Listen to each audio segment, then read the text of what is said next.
Good day to you, my friends. Welcome to this video where I'll be talking to you about my real life experiences and why we should not train at all when we're sick. That's right. Let's go. Oh yes guys, welcome to a very special video which is close to my heart right now. If you haven't been if you are new and you haven't been following my story over the past few weeks, you will know that what I have right now is I'm not too well.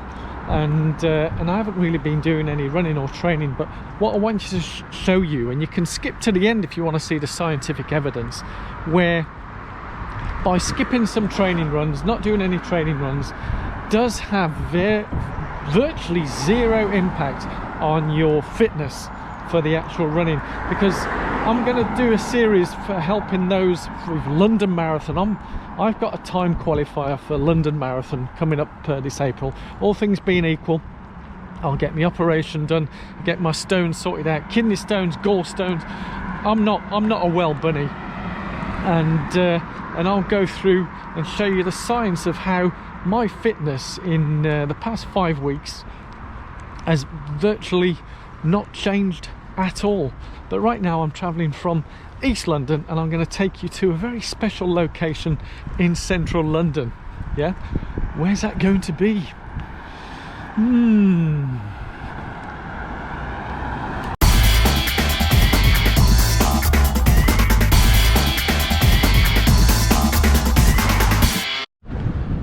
So guys, I'm off the tube and here in central London now, heading over to I guess one of the most iconic buildings in London. Which one would that be? Oh, I feel like I'm on the Paddington movie set here. Yeah. Anyway, did you spot that tube station that came off? St James Park. That might be a clue as to where I'm heading to. This is Birdcage Walk, although on London Marathon you're coming towards the finish line. Yeah, this is the last mile.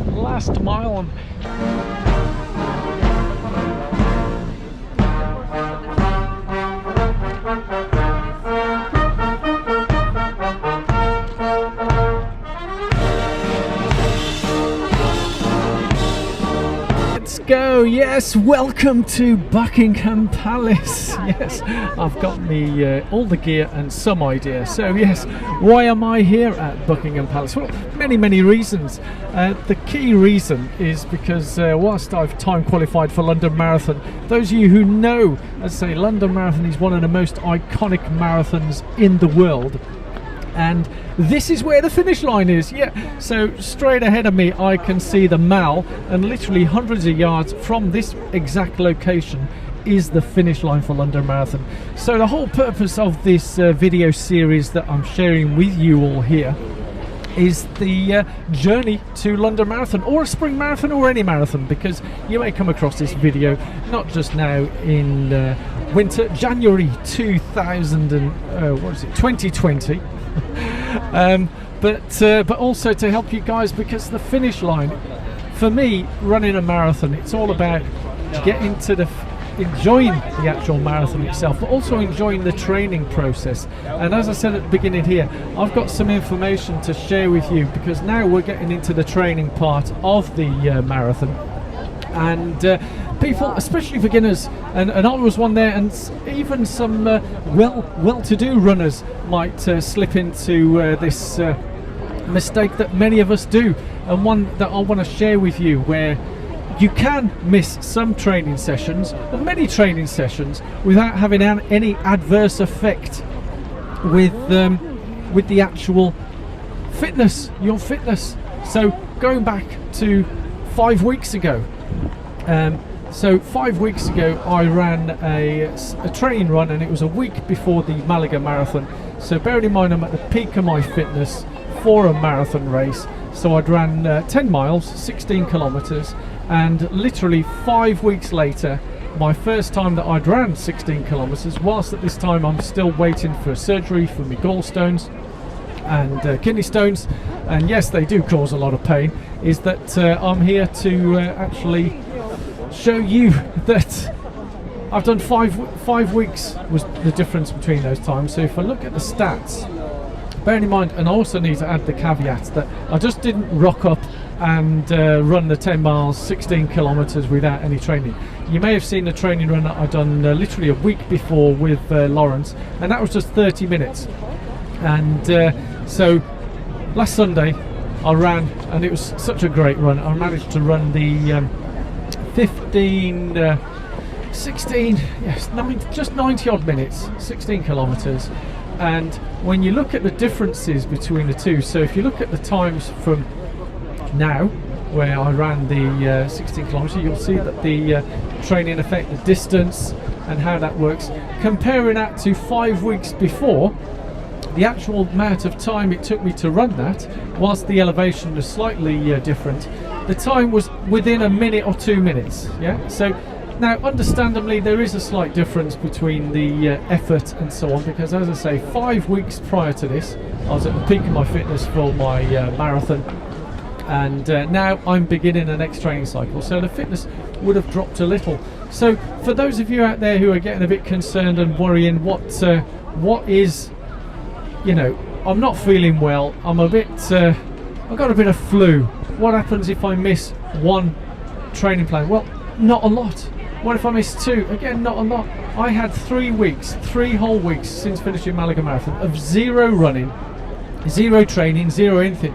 I did go out for a walk now and again to try and just keep my legs turning over, but not a lot. And also, if you throw in between that, I had Christmas, New Year, so all the food, drinks and celebrations, that's going to take my fitness down as well. So hopefully, guys, you can see conclusive evidence that there's no need to stress or worry if you miss one of your trainings in the training plan or 2.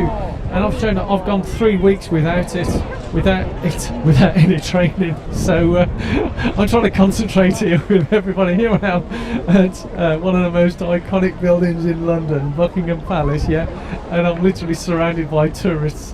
Have you seen him out? I don't know whether there's people behind me, because I'm on some steps. I've seen a number of people just standing next to me, just looking at me, wondering, what's he doing? Yeah, I'm just talking to a camera into this microphone here.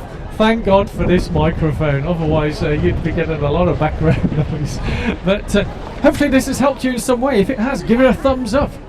My hands are full right now with gear and having some ideas, so I can't do the old bit of a thumbs up there. And leave some comments below of what your thoughts are with skipping, missing training runs. What can I say? My whole ethos, there's a lot of things that have been going on. I think a lot of it is disappearing now, but it's still there, of no pain, no gain. For me, if you have pain, all the pain, and you get 0 gains, negative gains, in fact you end up going backwards, because if you are running whilst you're injured, it can have an adverse effect, and then you lose time. So pain, no training. And if you've got a bit of flu, not feeling well, our bodies are amazing. They get these things because they're trying to tell us something. We need to listen to our bodies. If we've got flu and we're not feeling well, it means we need to stop, rest, recover, and then get back stronger. Hopefully that makes sense, guys. Thank you so much for taking the time to watch this. I've been here at Buckingham Palace, and I'm sure there's a song we can add there, but there's so many people just looking at me now.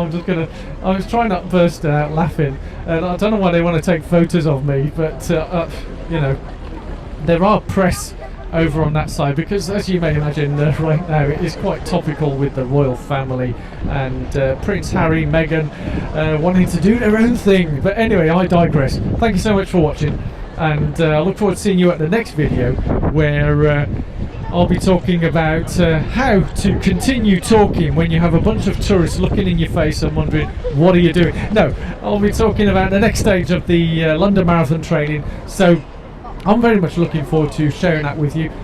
Leave your comments below. Are you running London Marathon this year? I'd love to hear from you. Or are you supporting? If you've got a spring marathon coming up, leave it in the comments below, and I'd very much look forward to hearing from you on that. And yeah, I think that's enough of me wittering on. I'll see you at the next one. If you did enjoy this at Buckingham Palace, maybe I'll need to come back here and do some more recordings at Buckingham Palace. Maybe with Queen, but as I say, she is a bit indisposed at the moment with the, is it the Sandringham? Oh, I don't know. But anyway, gotta go, guys. Love you all. Take care, and see you soon. Bye-bye.